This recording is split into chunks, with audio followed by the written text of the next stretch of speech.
and we will try and get to as many of them as possible. So I'd like to welcome you all to a very special program this afternoon. It's a tribute show to Marhum Uncle Mohamed Amra. I don't want to speak too much in introducing him because we've got various guests on the show, all of whom will give a little bit of an introduction into his life and into their relationship with him. Even though I knew him only for a short time, I want to say what an impact he had on my life. This was really such a rewarding relationship. I learned so much from him, and I found him to be very, very inspirational on so many levels. We as Muslims and South Africans are grieving. We have lost a great leader today. I could spend all the time in this hour relating stories about how his influence has helped me personally and how I'm sure I will continue to be impacted by his wisdom.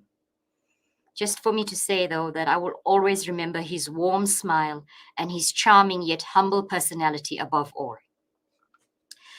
We do have a very full show with an excellent lineup of guests that we will either call or connect with via video, and we're going to get started shortly. Before we begin, though, I would like to thank Salam Media for this opportunity. When Ponti Bhai, the producer, called me with the idea and requested I assist with the hosting, I was simultaneously honored, saddened, and humbled. I pray Allah guide me to be able to do justice to the task at hand today. So without further ado, we'd like to get our first guest on. We will be connecting with Sheikh Ismail Kamdar. He will be joining us via video. Assalamu alaikum, Sheikh Ismail. It's a pleasure and an honor to meet you and to be chatting with you today. Wa alaikum assalam wa rahmatullahi wa barakatuh. How are you? Alhamdulillah, I'm very well, shukran. Sheikh Ismail Kamdar is the Khatib at Suleiman Logat Auditorium in Kenilworth at the Mariam B. Sultan Center. Am I right? Yes, that's correct. And I believe there was a relationship in the starting of this madrasa here. So if you can, please just give us a little background as to what the relationship was between you and Uncle Mohammed and how you worked together on this project. Okay, subhanallah. So Uncle Mohamed Amra is like, to me, he was like a friend and a father figure and a mentor all in one. I actually only knew him for the past 4 years. But in those 4 years, I think almost all of the Islamic work I've done was through him.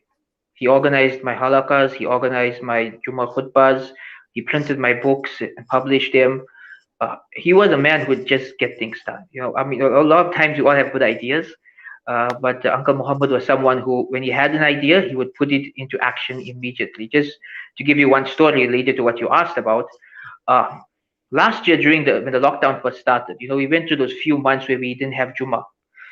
And we were really feeling it, no Jummah for a few months. So one Thursday, Uncle Muhammad messaged me and he asked me, why don't we have Jummah at the auditorium? You can be the Imam, and if 4 or 5 of us show up, Alhamdulillah, we'll have Jummah. So I said, sure, you want to start next week? He said, no, we'll start tomorrow. So the next day we had Jummah, and it was just 8 of us. And the week after that, 5 of us. And the week after that, 6 of us. And now, a year later, there's like, alhamdulillah, 40 to 50 people attending Jummah there every single week.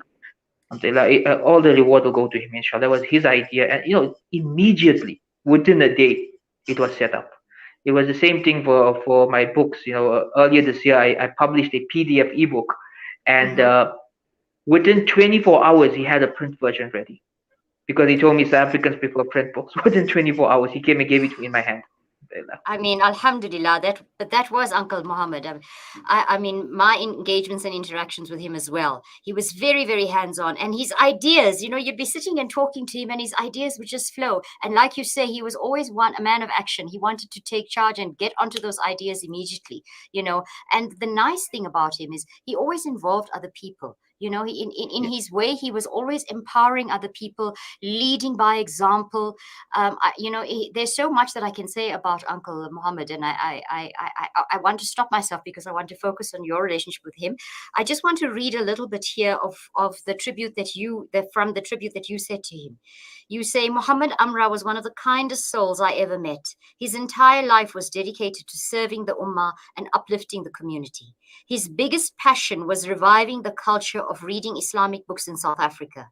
And to do this, he established Baitul Hikmah Books, my favorite local book publisher. That is true. Uncle Muhammad was very, very passionate about getting reading into our community, especially amongst our youth. He used to say he wants to bring this philosophy and the culture of Ikra into our communities. And when you think about it, Ikra is such an amazing. First of all, it's a short word, but it has such symbolism. To us as Muslims, it was the first ayah revealed of the Quran. So, Alhamdulillah, surely that is an indication of how important it is for us as Muslims to be reading. And if we look further into that word, ikra, it doesn't only mean to read, it has so many sub contexts to it. It means to read with understanding, it means to read with the intention of implementing it. It means to read with an intention to act on what you are reading. So it is so important. And that was the other thing that Uncle Muhammad was so passionate about. It wasn't just ideas, it wasn't just things in writing for him. He was such an implementer and such a man of action. So, so if you could tell me, based on that little bit of reading, in terms of Baitul Hikmah being your favorite book publisher, did he ever discuss with you which were his favorite books? My last gift that I got from Mohamed Amra was a copy of A History of Muslim Philosophy, two-volume set. And it just shows you again, his love is always the reading. And if ever he got me a gift, it's always a book. And it's always something fascinating that nobody else in South Africa sold. Mm. Two things pop up as amongst his favorites. One was his love for children's books. So the Al Ghazali series for children, he was Yes, really trying to get it out and get yes. a lot of schools to teach that. And he was so happy and passionate about that book. And the other were books focused on a deeper understanding of the Sharia, books on Maqasid al-Sharia and books like that. He actually had me teach an entire course on that topic just before the pandemic started in late 2019. We had a full course focused on that topic. It was his idea for me to teach that. That was the other thing he really was passionate about there. Uh, there's only two times I ever see him sad, when I would meet with him. One was when he used to talk about the youth, worried about the younger generation of Muslims not showing up for events, not showing up for lectures. He really had sadness in his eyes when he would talk about young Muslims. And the other was when he came to reading, that he'll tell me, Ismail, our people don't read anymore. He would tell me he would be standing at a fair at the bookstore, and everybody would just walk past the bookstore. They would go to every other store besides the bookstores, and he would have a Mm, genuine sadness in his eyes mm, that Muslims are just, they don't even want to look at the books to see maybe there's mm. something interesting, maybe there's something beneficial. It's as if buying books and reading books isn't even something we think about. That's one of the things that I- would really make him sad. It's one of my yes, favorite and memories with him. I think if there's anything that we can do to continue with his legacy is to continue instilling reading amongst our people, to continue instilling reading amongst our community. It is such an important skill.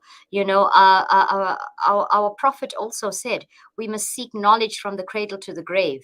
And what does reading do except increase your knowledge all the time?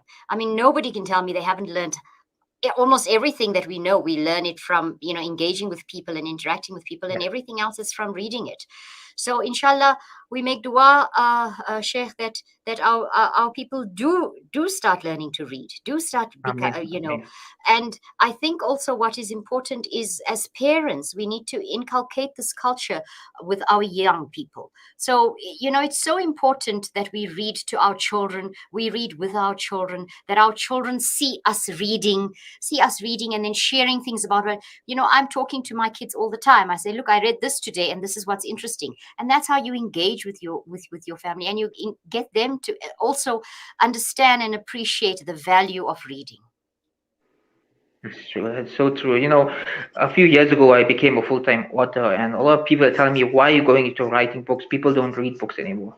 And I Mm. said that, maybe people don't read books anymore because we're not writing books that are worth reading. So I've dedicated my life to writing books, and one of the reasons that Mohammed Amra and I were so close is that he dedicated his life to publishing books. So every book that I wrote, he published it for me immediately, and we both shared this passion that I'm going to write books that people will want to read, and he's going to publish books that people will want to read, and inshallah, together we can work on Ameen. reviving this culture. I I mean, mean, so I mean that was my connection with Uncle Muhammad as well.